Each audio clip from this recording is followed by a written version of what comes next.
Tengo una palabra del corazón de Dios en esta mañana de domingo y he orado al Padre que me dé la gracia de poder comunicarla. Mire, porque una cosa es haberla recibido, otra haberla preparado y otra el poder comunicarla. Y siempre uno tiene pues esa sensación de que, ay, Dios de la gloria, y ahora no voy a decirlo como aquella antigua frase, ¿quién podrá ayudarnos, verdad? No, usted y yo sabemos quién nos ayuda. Y nuestra ayuda, mejor citamos las palabras del Salmo 121, alzaré mis ojos a los montes. ¿De dónde vendrá mi socorro? Mi socorro viene del Señor que hizo los cielos y la tierra. A Dios la gloria por la bendición de tener su respaldo. Bueno, tengo una palabra, viene del corazón de Dios y me introduzco de la siguiente forma. El servir al Señor es un privilegio. Y para servir al Señor, los títulos, los nombramientos no son indispensables. Muy frecuentemente el Señor utiliza personas que pueden no tener un título o un nombramiento para servirle, porque tienen un gran corazón y una gran disposición para estar en las manos del Señor por Él. Yo creo que una de las personas que mejor retrata este concepto es Felipe. Y me refiero al Felipe del libro de los Hechos. Este Felipe aparece en el capítulo 6 cuando surge la necesidad de atención de las viudas y por instrucción de los apóstoles la iglesia elige 7 hombres de buen testimonio, llenos del Espíritu Santo, y que se les encarga la tarea de administrar la alimentación que habría de darse a las viudas. Y uno de estos 7 hombres fue Felipe. La Biblia nos enseña que pasado el capítulo 6 llegamos al capítulo 7 y el reflector del Espíritu se enfoca en uno de los amigos de Felipe, el gran Esteban. Un hombre que la Biblia describe como poderoso al compartir la palabra, que no podía la gente resistir ni el espíritu ni la sabiduría con la que él predicaba. Un hombre con una tremenda unción, fluyendo en él sanidades y milagros. En verdad, Esteban es un hombre impresionante. Y el capítulo 7 del libro de los Hechos describe el martirio de este tremendo hombre del Señor. Cuando Esteban muere, la Biblia nos enseña que el pueblo judío empieza a llevar a cabo una gran persecución en contra del pueblo cristiano. Hay una gran persecución. Y los perseguidos se diseminan en distintas partes del mundo y donde van predicando el evangelio. Los únicos que se quedan en Jerusalén son los apóstoles. De manera que una de las personas que avanza es Felipe. Y al principio del capítulo 8 del libro de los Hechos, leemos que Felipe llega a la ciudad de Samaria. Y al estar en esa ciudad, predica el evangelio. Y hay un tremendo respaldo del poder de Dios, porque a través de Felipe son realizados milagros, sanidades, prodigios. Hay personas que son liberadas de demonios y hay un tremendo mover del Espíritu en la ciudad de Samaria en esos días.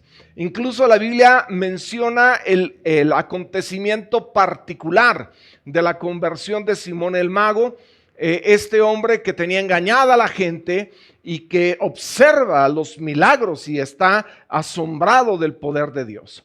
La Biblia dice que cuando los apóstoles en Jerusalén son notificados de lo que está sucediendo en Samaria, envían a Juan y a Pedro para que vayan a confirmar lo que está sucediendo.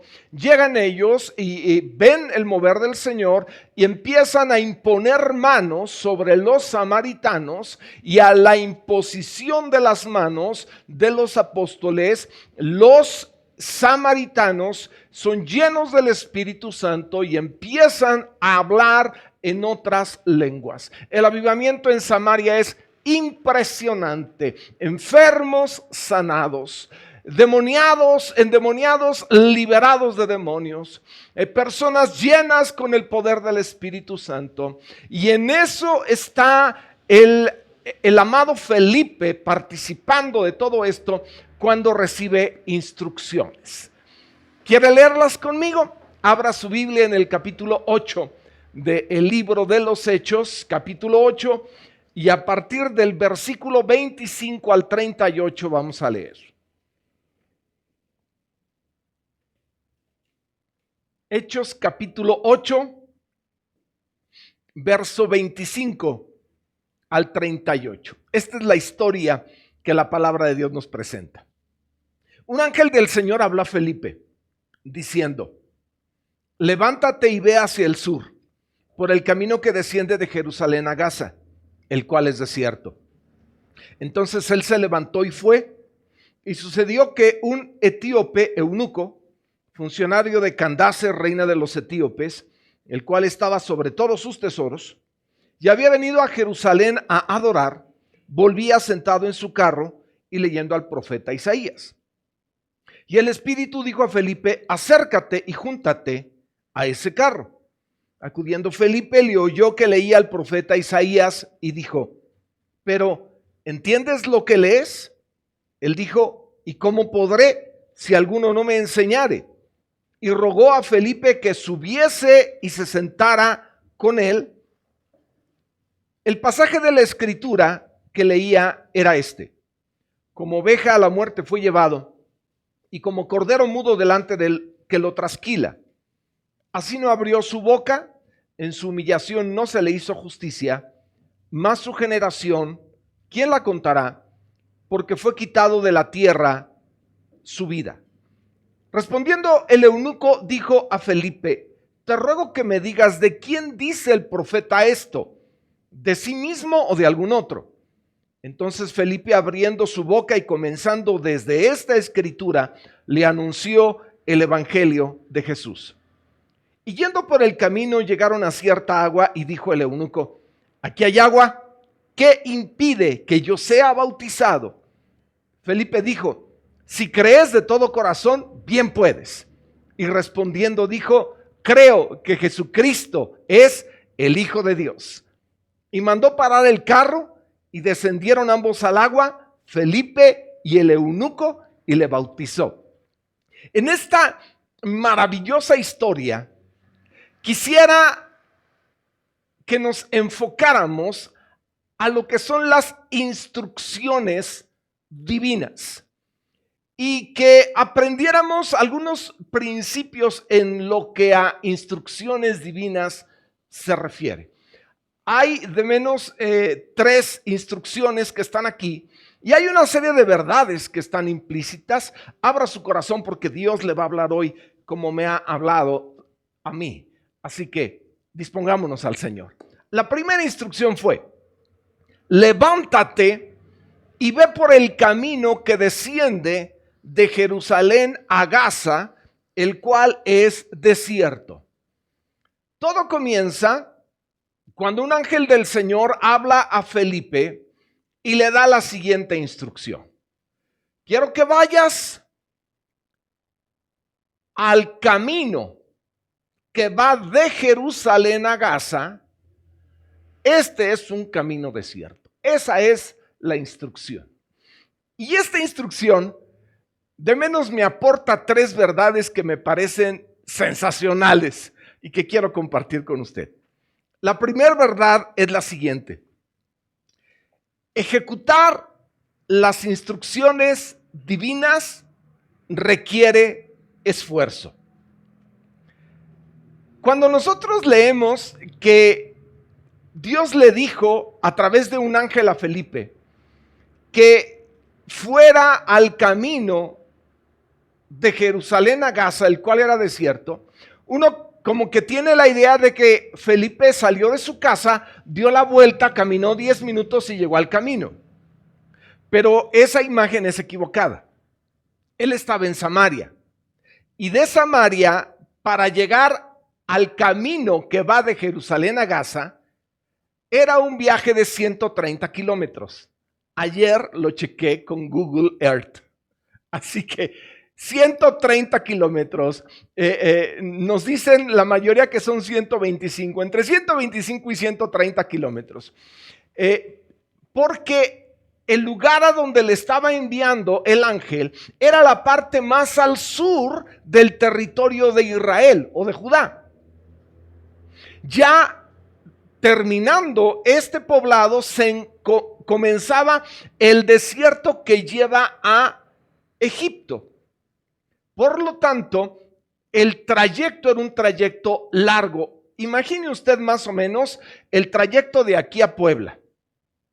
De aquí a Puebla son 135 kilómetros. Ahora, piense usted hacer ese trayecto que no dura mucho en un vehículo, hacerlo a pie o en un burrito. El promedio de distancia que uno avanza caminando son 5 kilómetros por hora. Más o menos el equivalente que uno avanza en un burrito, nada más que se cansa menos. Si Felipe avanzó 12 horas al día, estaría avanzando 60 kilómetros en un día. Es decir, tendría que invertir 2 días para que Felipe llegara al lugar donde el ángel le dijo que fuera. ¿De qué estamos hablando? De esfuerzo. El primer principio que yo observo de manera muy clara es este: las instrucciones de Dios requieren para su ejecución esfuerzo. Nos equivocamos si pensamos que ahora que somos cristianos todo es gratis y nada cuesta. Eso es un error. Las instrucciones del Señor cuestan. En el camino cristiano el esfuerzo no es opcional, es obligatorio. Pastor, estamos en la gracia.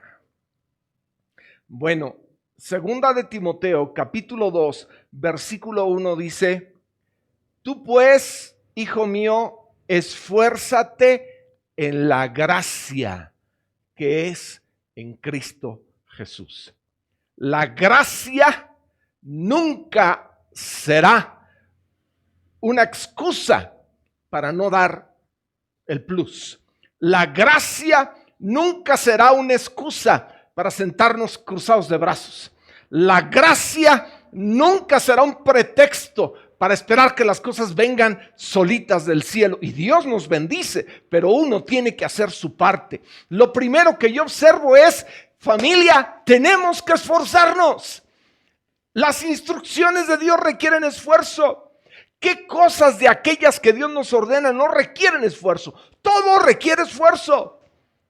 Pero a veces uno quisiera estar sin hacer nada y que le fuera excelentemente bien. No funciona. Tenemos que hacer la parte que nos toca. Lo primero que yo observo en esta instrucción es: esfuerzo es clave para lograr aquello que Dios tiene para nosotros. Segundo, las instrucciones del Señor no siempre nos resultan lógicas. Quiero que imagine por un momento la situación de Felipe. Está en Samaria y está disfrutando de un avivamiento que Dios lo usó a él para propiciarlo. Un montón de gente salvada están creyendo en Jesús como el Mesías. Muchos enfermos están experimentando milagros y sanidades. Los endemoniados están siendo liberados. El poder de Dios se ha derramado. Los creyentes están hablando en lenguas. ¡Qué impresionante! Y de pronto el ángel le dice: quiero que vayas a un lugar que está en el camino de Jerusalén a Gaza, y subraya en la instrucción el ángel, el cual es desierto. ¿A quién le va a gustar estar en una fiesta espiritual llena del mover de Dios, con todas las manifestaciones del poder glorioso del Padre, y que de pronto la instrucción es: salte de aquí y vete a un lugar desierto? ¿Le parece lógico? A mí tampoco. Ahora, algo que debemos entender es que Dios no es lógico. Dios es Dios. Muchas de las instrucciones que Dios da no son lógicas. El principio de la sabiduría no es el conocimiento ni el estudio, sino el temor del Señor. Dad y se os dará, medida buena, apretada y remecida darán en su regazo. Si tú diezmas, Dios abre ventanas en los cielos y el 90% te rinde más que si te quedaras con el 100%. Y tal vez lo más ilógico de todos. Viendo la crisis de los seres humanos, el Padre envió a su Hijo para que el Hijo muriera y a través de su muerte el Hijo lograra la reconciliación del mundo con el Padre, el perdón de nuestros pecados y la salvación de nuestra alma. Es ilógico. Y la manera como acceder a esto, sin esfuerzo, sin sacrificio, solo creyendo en Él. Impresionante, pero ilógico. Ilógico en verdad. No hay lógica en muchas verdades bíblicas, pero usted no va a encontrar ningún versículo en la Biblia que diga, pero sin lógica es imposible agradar a Dios. Porque no es la lógica lo que se requiere para agradar a Dios, es la fe. ¿Por qué tenemos problema con nuestra lógica? El problema no está en nuestra lógica, sino en la capacidad de nuestra inteligencia. Y Dios es más inteligente que nosotros. Dios es más sabio que nosotros. Dios es más capaz que nosotros. Y jamás podremos competir con su sabiduría y su inteligencia. Por eso lo que Dios dice nos parece ilógico. Porque en el chicharito que tenemos dentro de la cabeza, ese cerebro que no nos da para lo suficiente, no puede comprender la grandeza del Señor y las instrucciones que Dios nos da. Pero lo mejor que usted y yo podemos hacer, en lugar de tratar de encontrar lógica a lo que Dios nos dice, es sencillamente decir, sí, Señor, si tú lo dices, así ha de hacerse. Cuando lo hacemos, tenemos la garantía de que estamos haciendo lo correcto. Tercero, las instrucciones de Dios frecuentemente tienen puntos suspensivos.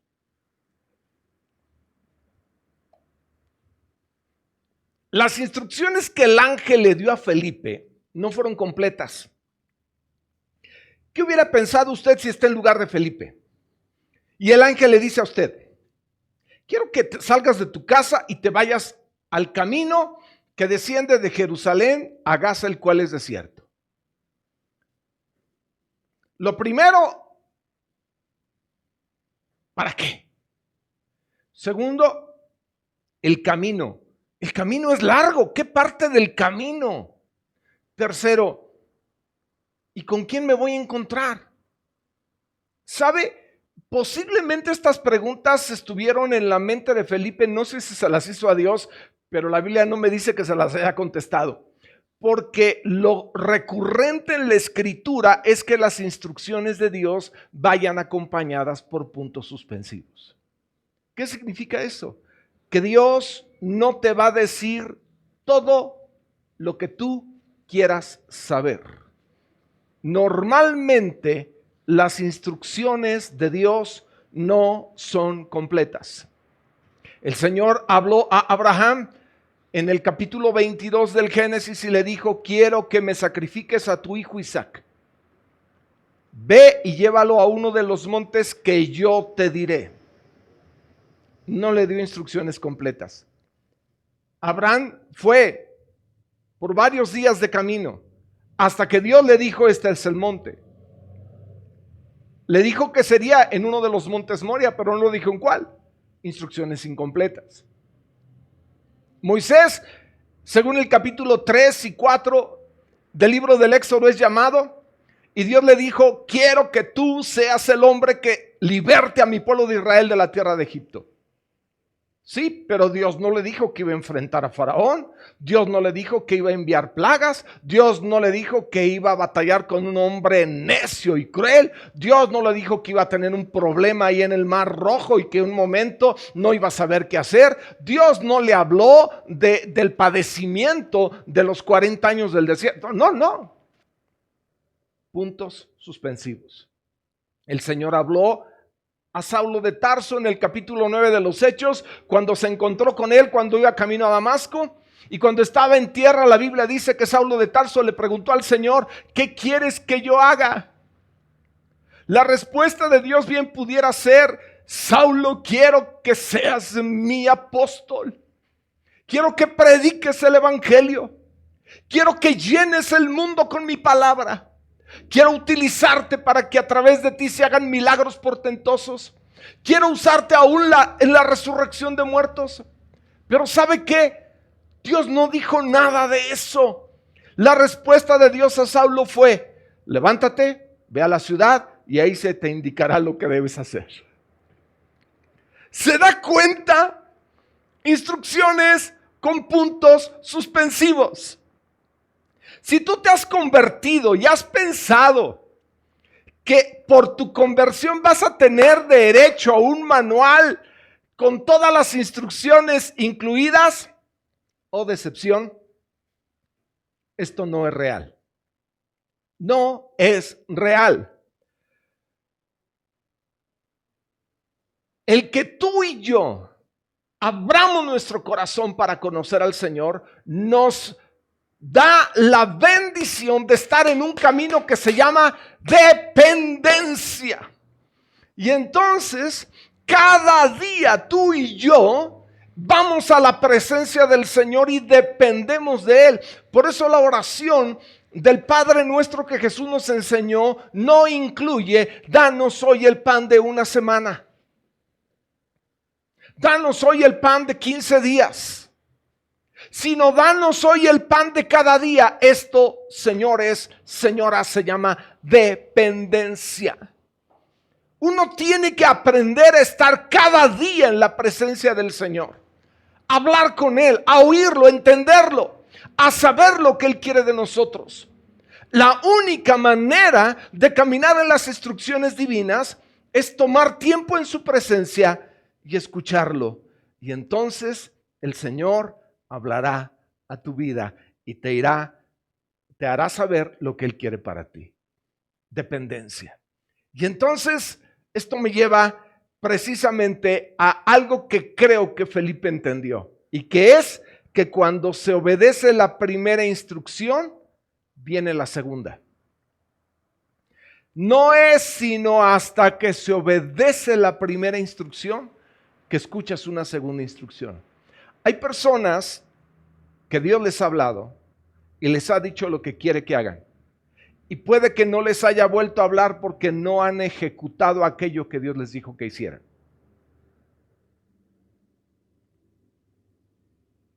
El camino para que Dios nos siga hablando es obedecer aquello que Dios nos dijo. Entonces, viene la segunda instrucción. Y la segunda instrucción es: acércate y júntate a ese carro. Felipe viaja los 130 kilómetros, llega al camino de Jerusalén, hacia Gaza, hacia el sur, hacia África. Ese camino lleva para allá. Y al estar ahí, ve que está avanzando un carro y dentro del carro viene un hombre que es un eunuco. Entonces lo ve y la Biblia dice que recibe la instrucción del Espíritu en su corazón y que le dice: júntate a ese carro. Y esta segunda instrucción también me da 3 verdades que me parecen muy subrayables que usted y yo podemos aprender. Primero, Felipe supo distinguir el origen de la instrucción. La primera instrucción fue dada por el ángel.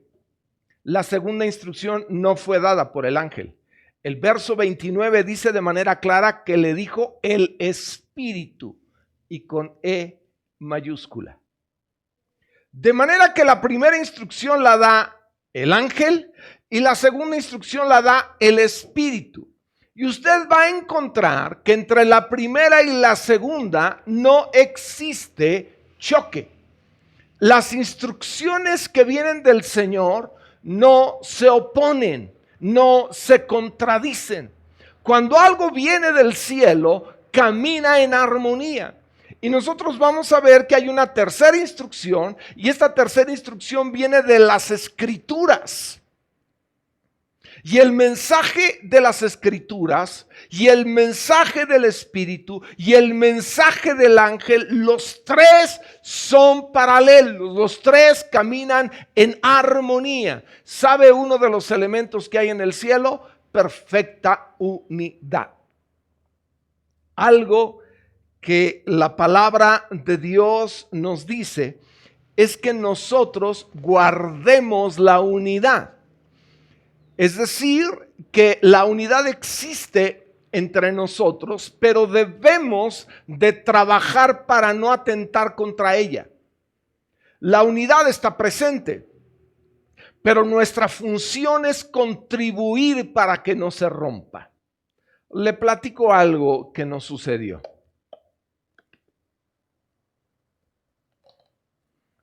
Unos días atrás, Hepsiba nos invitó para que fuéramos con Humberto a celebrar su cumpleaños. Y la invitación era que fuéramos a Acapulco.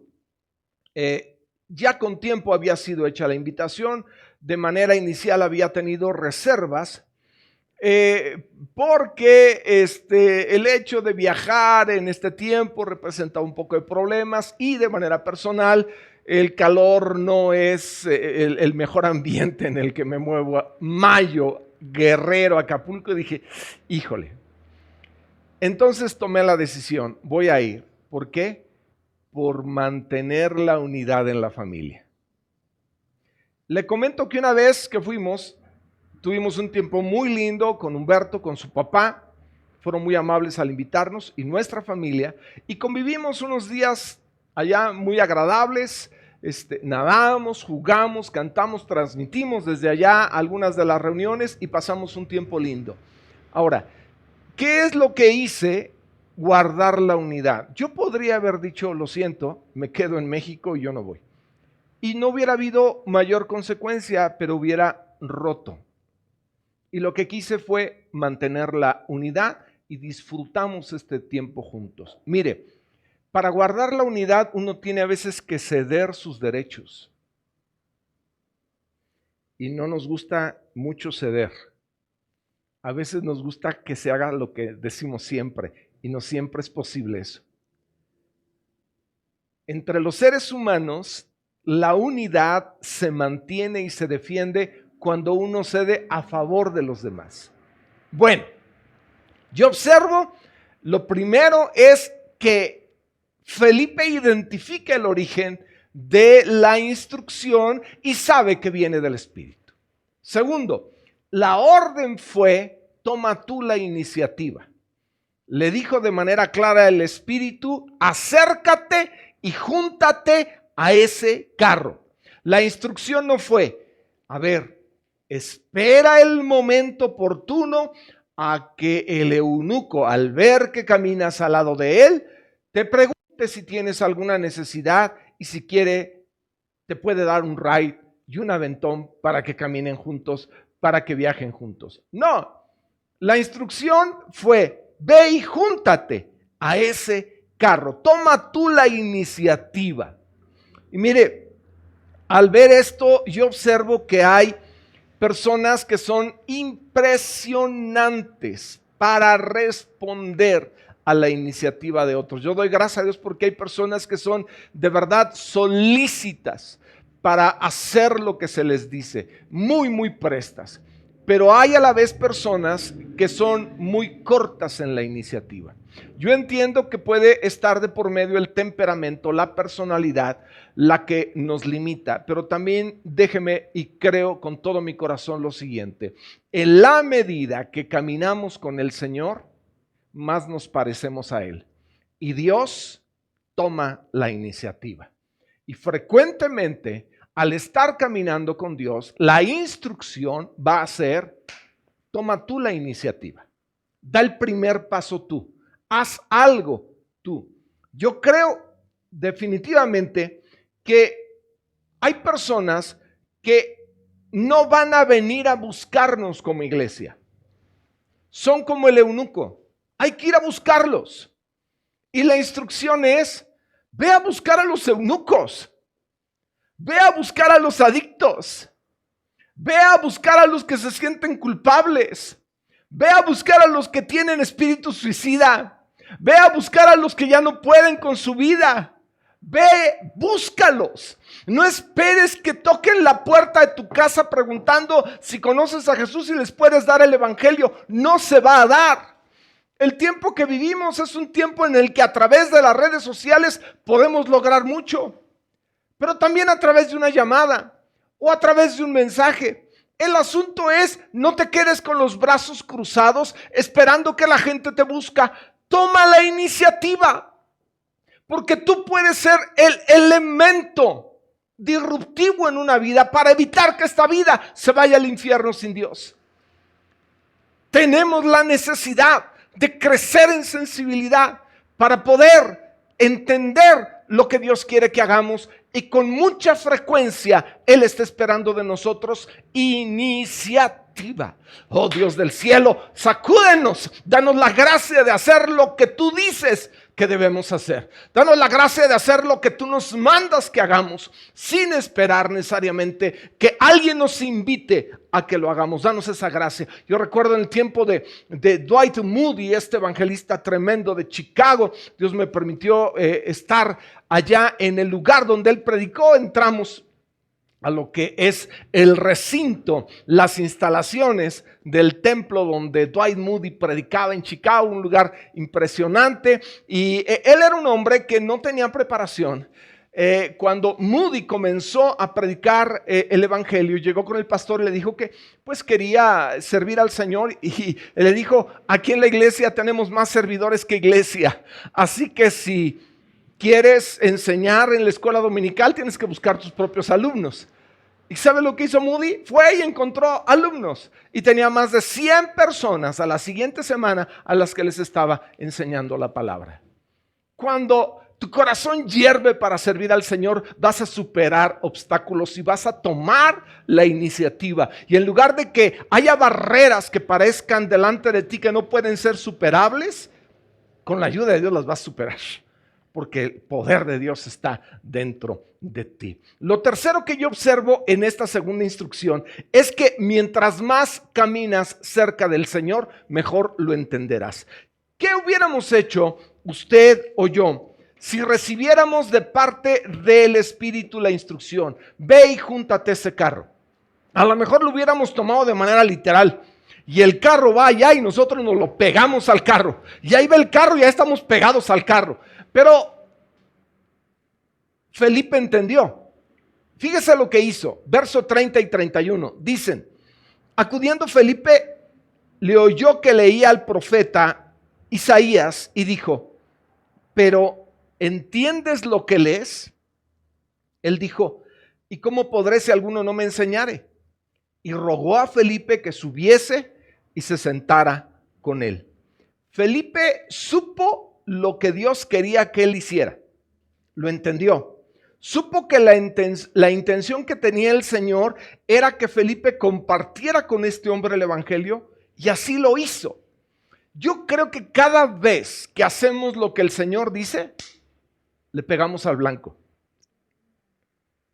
Cada vez que hacemos lo que el Señor quiere que hagamos, le atinamos, le damos al blanco. Y lo que el Espíritu quiso que Felipe hiciera es que se convirtiera en un predicador y le hablara a ese hombre. Tremendo. ¿Sabe que Felipe es el único hombre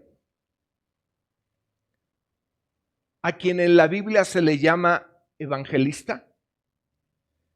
Es el único que se reconoce en la Escritura como evangelista. No hay nadie más. La Biblia dice que él era el evangelista, que tenía hijas que profetizaban. Tremendo, un hombre cuya familia se movía en el Espíritu Santo, pero él era el evangelista. Porque era un hombre que tenía la carga por compartir con otros la palabra del Señor. Y algo que yo observo al seguir estas normas que tienen que ver con las instrucciones divinas es que Dios quiere que tú y yo tomemos la iniciativa. Algunos están esperando que sus compañeros de trabajo les llamen por teléfono: oye, me quiero suicidar, ¿me puedes dar un consejo? No va a pasar. Interésate en la vida de alguien. Hay pastores que van a pensar que piensen lo que sea.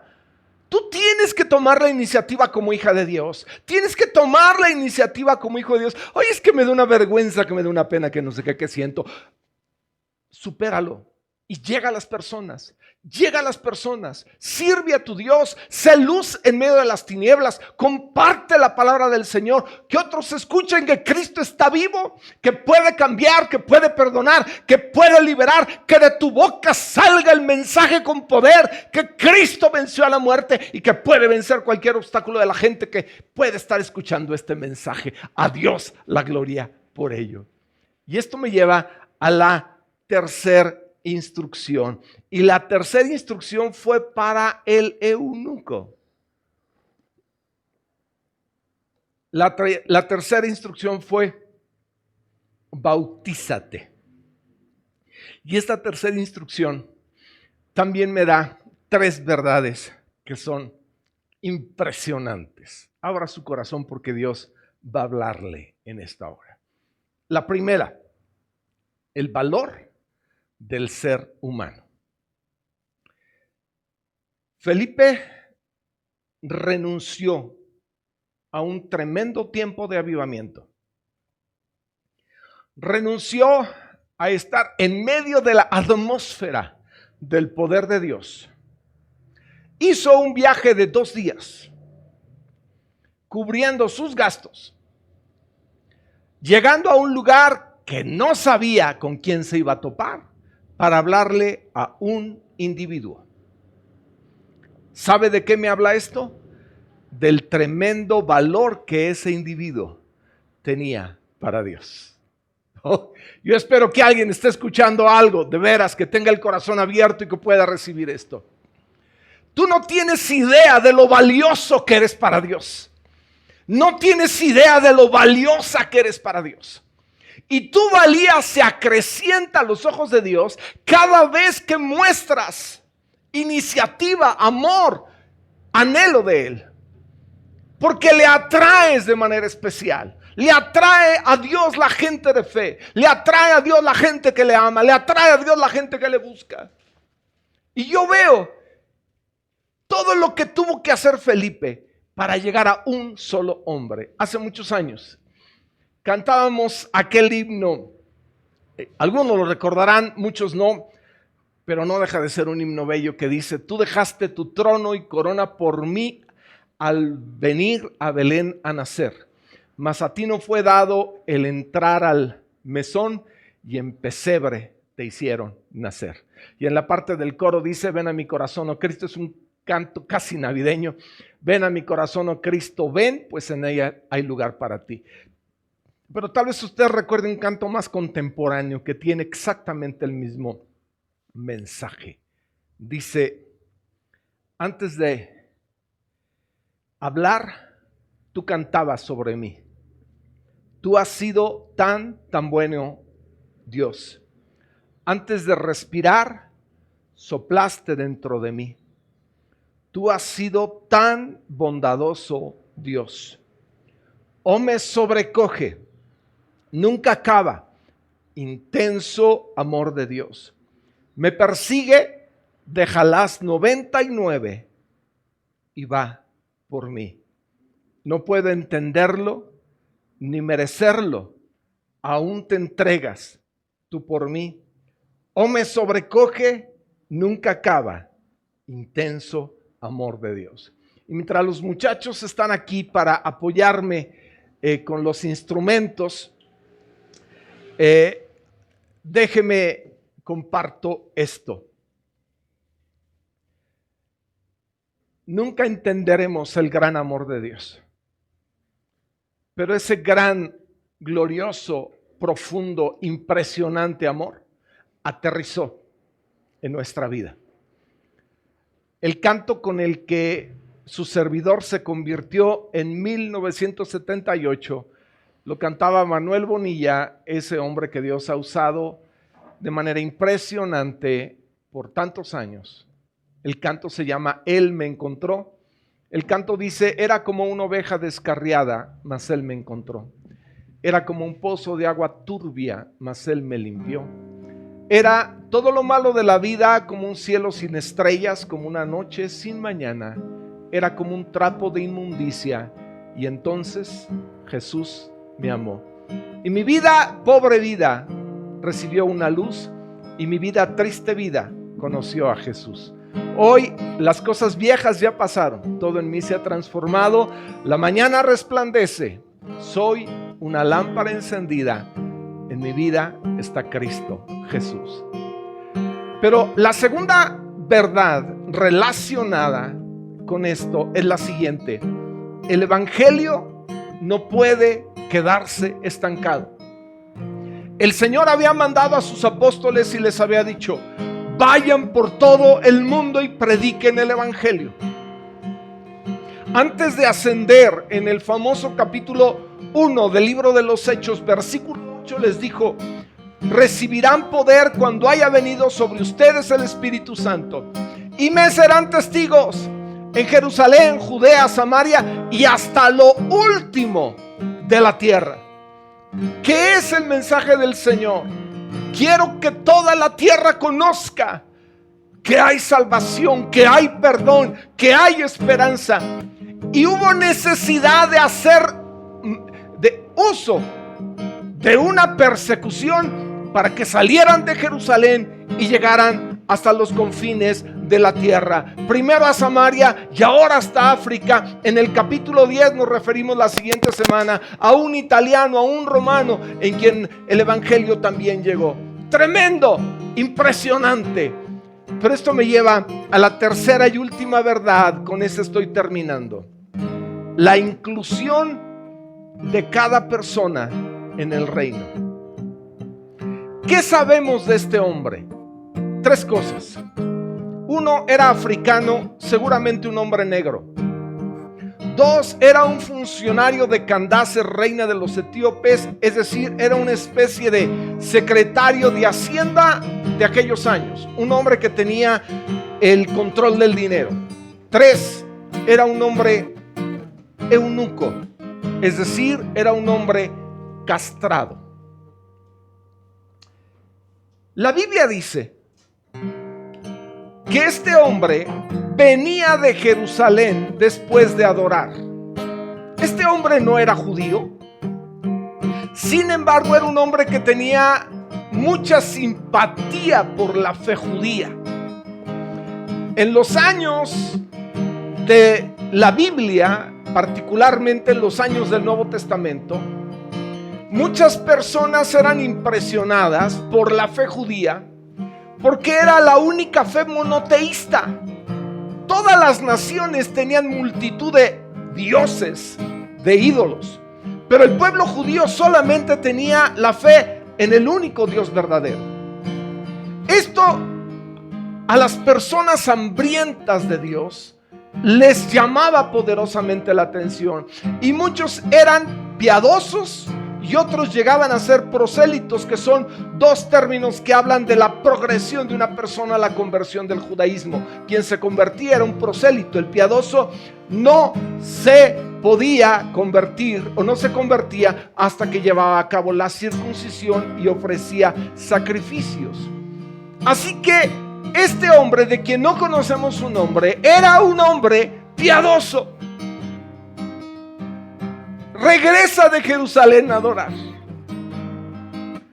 Lo encuentra Dios a través de Felipe. Felipe le comparte el evangelio. Y escucha este hombre el evangelio.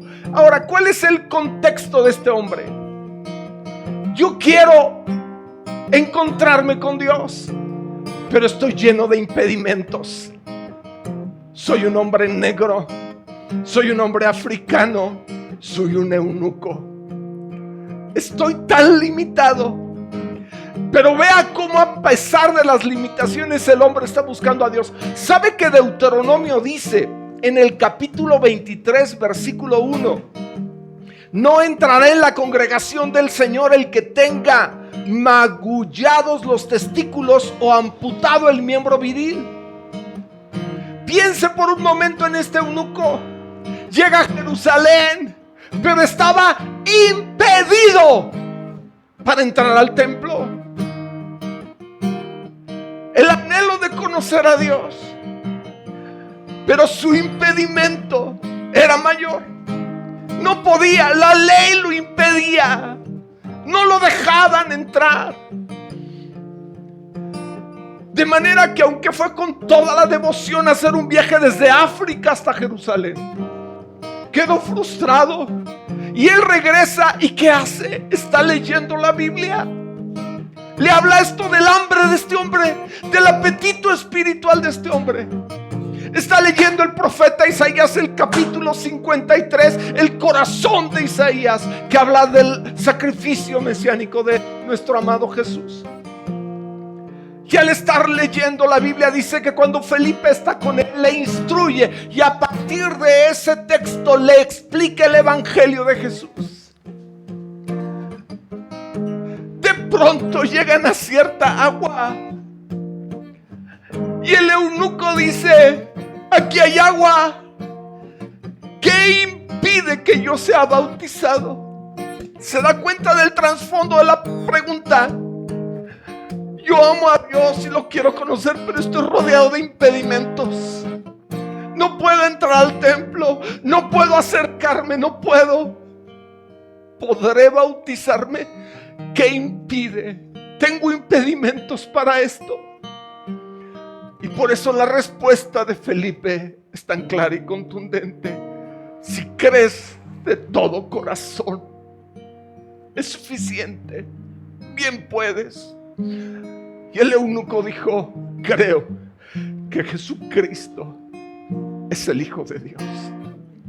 La Biblia dice que pararon el carro, descendieron los dos del carro, llegó Felipe con el eunuco y lo bautizó. Y el capítulo se cierra. De pronto el Espíritu toma a Felipe y lo lleva, lo traslada. La misma palabra arpazo que aparece en 1 Tesalonicenses 4, cuando habla acerca del arrebatamiento, lo arrebata el Espíritu, lo lleva a otra ciudad pegada al mar Mediterráneo, para otro trabajo que Dios quería que Felipe hiciera. Pero el propósito de Dios en el eunuco se cumplió. Cuando yo leo esta historia, no puedo dejar de pensar que este es un cuadro de la dirección divina. Es un cuadro de la búsqueda del Señor para cada ser humano.